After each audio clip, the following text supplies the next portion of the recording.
வணக்கம். தமிழ்நாடு 360 செய்திகள். மன்னார்குடியில் தற்கொலைக்கு முயன்ற தந்தை மகள் உயிரிழந்த சோகம். திருவாரூர் மாவட்டம் மன்னார்குடி மந்தகார தெருவை சேர்ந்த அசோக்குமார் பரமேஸ்வரி தம்பதியர்களுக்கு அருணநாதனி என்ற மகள் உள்ளார். அருணநாதனி மன்னார்குடியில் உள்ள தனியார் பள்ளியில் இந்தி ஆசிரியையாக பணியாற்றி வருகிறார். தந்தை அசோக்குமாருக்கு சில நாட்களாக உடல்நிலை சரியில்லாமல் இருந்து வந்துள்ளது. அவருக்கு சிறுநீரக கோளாறு ஏற்பட்டு உடல்நிலை மோசமடைந்ததாக கூறப்படுகிறது.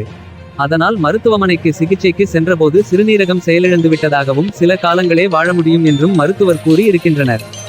அதனால் மன உளைச்சலுக்கு ஆளான குடும்பத்தினர் 3 பேரும் தற்கொலை செய்து கொள்ள முடிவெடுத்து எலி மருந்தினை உட்கொண்டனர்.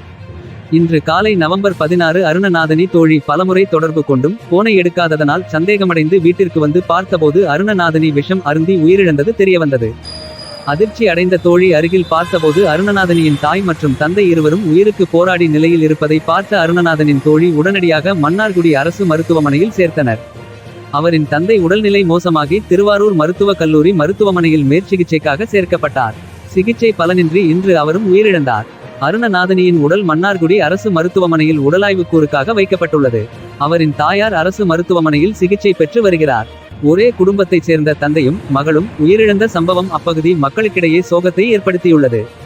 தமிழ்நாடு 360 செய்திக்காக மன்னார்குடியிலிருந்து செய்தியாளர் வாசன்.